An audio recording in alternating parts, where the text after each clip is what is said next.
টানা বৃষ্টি আর পাহাড়ি ঢলে বিপর্যস্ত রাঙামাটির পর্যটন এবং কৃষিখাত। বৈরী আবহাওয়ায় গত মাসে টানা 10 দিন পর্যটক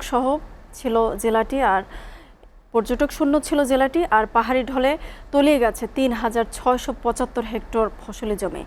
দুই খাত মিলিয়ে ক্ষতির পরিমাণ 100 কোটি টাকারও বেশি। পুনরুদ্ধারের দাবি জানিয়েছেন ক্ষতিগ্রস্ত উদ্যোক্তারা। রাঙামাটি থেকে মোহাম্মদ সুলাইমানের প্রতিবেদন। গত 4 জুলাই থেকে নিম্নচাপের প্রভাবে রাঙামাটিতে টানা 8 দিন বৃষ্টিপাত হয়। এতে পাহাড় ধস ও জলাবদ্ধতায় দেখা দেয় ভয়াবহ দুর্যোগ, যার নেতিবাচক প্রভাব পড়ে জেলার পর্যটন ও কৃষি খাতের। যোগাযোগ বিচ্ছিন্ন ও বৈরী আবহাওয়ায় বন্ধ হয়ে যায় সব পর্যটন কেন্দ্র। টানা 10 দিন পর্যটক শূন্য থাকায় সংশ্লিষ্ট ব্যবসায়ীদের ক্ষতি হয় প্রায় 50 কোটি টাকা। ভারী বৃষ্টি ও বন্যার কারণে রাঙামাটিতে টুরিস্ট শূন্য। আমরা আবাসিক হোটেল ব্যবসায়ীরা ব্যবসায়িকভাবে যথেষ্ট ক্ষতিগ্রস্ত হচ্ছি। যখন দর্শনার্থী ঘোরার সময় তখনই এই দুর্যোগটা, ঠিক আছে।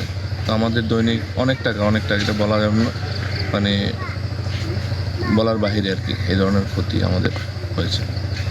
পরিস্থিতি স্বাভাবিক হওয়ায় আবার ঘুরে দাঁড়ানোর চেষ্টায় পর্যটন সংশ্লিষ্ট ব্যবসায়ীরা। এই বছর যে ঘন বৃষ্টি বা মুষলধারে বৃষ্টি এখানে বন্যার কারণে আর অন্যদিকে পর্যটন অমৌসুমের কারণে এবছর টুরিস্টের পরিমাণ খুবই কম।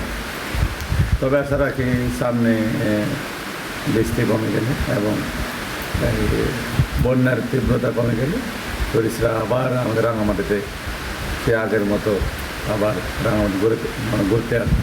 কৃষি বিভাগ জানায়, টানা বর্ষণে কাপ্তাই হ্রদের পানি বেড়ে ৩,৬৭৫ হেক্টর ফসলি জমি তলিয়ে যায়। ক্ষতিগ্রস্ত হন 10 উপজেলার ৩,৫৫৪ জন কৃষক। ক্ষতির পরিমাণ ৬২ কোটি টাকা। ক্ষতিগ্রস্ত চাষিদের জন্য ইতোমধ্যে 17 মেট্রিক টন বীজ ধান প্রণোদনা দিয়েছে সরকার। ৩,৫৫৪ জন চাষিকে বীজ দেওয়ার ব্যবস্থা করেছেন। আমরা প্রতি চাষিকে 5 কেজি করে বীজ অলরেডি বিতরণ চলছে মাঠে।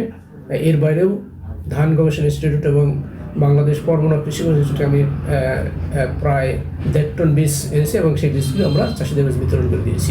দুর্যোগের ক্ষতি পুষিয়ে নিতে পর্যটন ও কৃষি খাতের উদ্যোক্তাদের জন্য সরকার বিশেষ প্রণোদনা প্রকল্প নেবে, এমনটাই প্রত্যাশা সংশ্লিষ্টদের। Mohammad Sulaiman, SA TV, Rangamati.